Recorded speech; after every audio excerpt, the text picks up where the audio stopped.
What is up, everybody? Today we're going to be looking at banned and the most controversial food. Let's see if you and I eat any of these foods. All right, let's get into it. Let's see.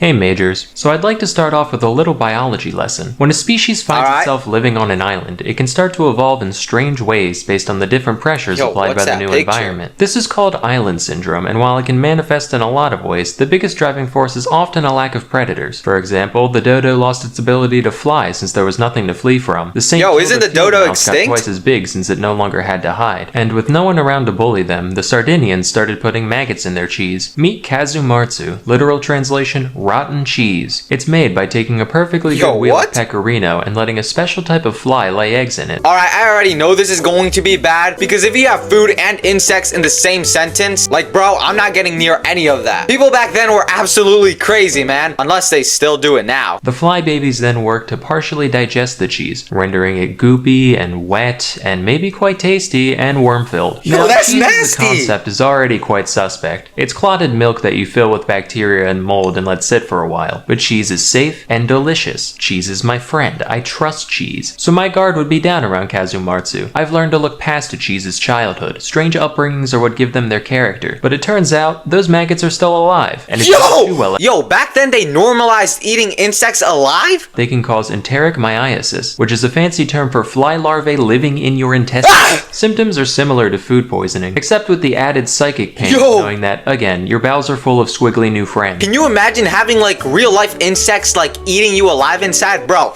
It's for this reason that Kazumarzu is banned in the EU and elsewhere. A black market still exists, which is wild, and it's not a small one. In 2019, the illicit Kazumarzu trade was estimated to be worth 2 to 3 million euros annually. Personally, I would just do it prohibition style. Like, definitely don't put these fly eggs on this sumptuous wheel of pecorino. But if you do, you absolutely shouldn't keep it warm and damp for a week. But although it's traditional to leave the larvae alive when you eat your mag and cheese, some consumers still prefer them dead, shockingly. In that case, one puts the cheese in a sealed bag, and when the maggots run out of oxygen, they writhe around and fling themselves all over the place. This is heard as a distinct pitter-patter against the walls of the bag, and when the sound stops, the contents are ready to eat, like popcorn. I guess it's better to eat cheese with dead insects instead of alive. Shark fin soup is one most of us have heard about already, mostly I've never heard of that. Its effect on shark populations and the wastefulness that goes into making it. Until recently, though, I never looked into the nature of the dish itself. I figured, right, the fins are just the only part of the shark worth eating. Big whoop, it's probably not much different from like swordfish. Apparently though, I had it backwards. Shark fins aren't even meat. They're made almost entirely of cartilage and that's collagen. so They nasty. are the last part we should be eating. That's why it's only made into soup, because without being soaked in broth, it has zero flavor or nutritional value on its own. Their only redeeming quality is their unique mouthfeel due to how stringly the collagen grows in structures called ceratotrichia. The texture has been described as somewhere between chewy and crunchy, which I find describes most things, actually. Other adjectives present on Wikipedia include snappy, gelatinous, and sinewy. The exact sensation of eating this substance remains a mystery to me, and the unintended side effect of all this research is that I now really want to try it. Like, yo, I'm never trying that. I've got to be the one that's wrong. There is imitation shark fin soup available, but I've already decided that it's not nearly as good, so I've come up with a compromise to this controversy. Everyone on Earth gets just one bite. Say there's 10 bites to a fin, 4 fins to a shark, 200 million sharks die, sure, a necessary casualty, but then we can end the practice forever. All done. You can finally rest, Mr. Ming. Come here, baby. Aww. Aki. Hell no. What? Aki. Where? Aki. The aki is a fruit originally from West Africa, which is most commonly associated with Jamaican cuisine, where it appears in such dishes as aki and saltfish. These alien kidneys here are called the arils, and they're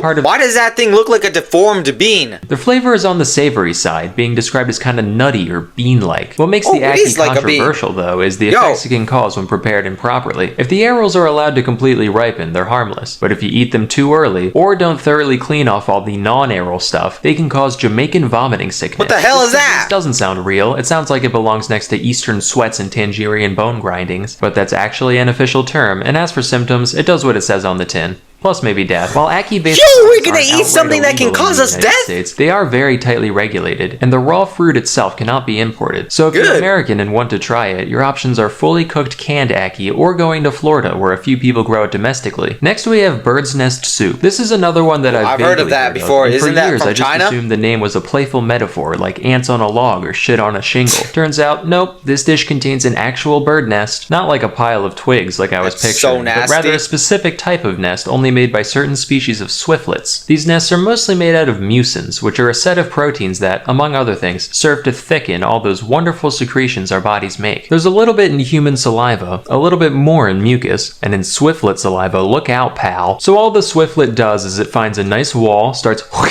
laying out Roasting fat hot strings to of it? slobber, which dry, and eventually she's got a nice place to roost. That is, right up until some gourmand says, Today I crave bird nah, spit. you weirdo. You keep the eggs though. and they then That's- reconstitute it back into its yo. original gelatinous texture. Unfortunately, these nests can't enter Good, the US, bro, that and looks like believe it shit. or not, eating bird saliva is a great way to catch bird flu. And now the time has come to speak of the ortolan. the ortolan? The ortolan is a kind of bunting, which is a sort of passerine, which is a type of bird. They're birds. Like many animals, they have a long history of being eaten by the French. But what separates the ortolan from your average squab or pheasant is the unique way in which it is prepared and eaten. Yo, they're typically probably caught with poisonous. nets and kept in the dark, which causes them to overeat for some reason. Once it's about twice as fat, the entire bird is then thrown into a container of brandy, alive, and sealed in. While this serves to marinate Yo, the we're creature, mistreating it also animals? drowns in the process, thereby killing one bird with no stones. The ortolan is then roasted, plucked, and presented whole to the consumer, who inserts the carcass into their mouth, feet first. As they chew, one hand continues holding the bird's head, while the other picks out the larger bones. This whole ritual is usually performed with a towel or large napkin over one's head. There's a few What the hell explanations is this, for the bro? purpose of the towel. Some say these it's just Halloween there to keep costumes? the aromas in, while others say Yo. it's there to, quote, shield from God's eyes the shame of such a decadent and disgraceful act. Bro, I swear you will this never one catch I'm me okay doing with that not shit. trying, actually. Notable fans of this dish include, not joking, Bill Cosby and the guy who invented the lobotomy. To be part of that social club. Our mission is to eat birds whole and then make people not Alright, maybe I remember should do it things. if I Killing wanna be as smart ortolans as was them. banned across the EU in 2007. Not for any ethical reason, but because French people did this so much that the entire ortolan population was threatened. Thankfully, as of 2018, their conservation status is under least concern, so hopefully the French can get back to it soon. Anyway, that's all I have for today. Till next time, I'm Salmonella. Yo, and thanks thank for the you video. watching. And even though this video was kind of creepy and weird, I hope you enjoyed it and please subscribe.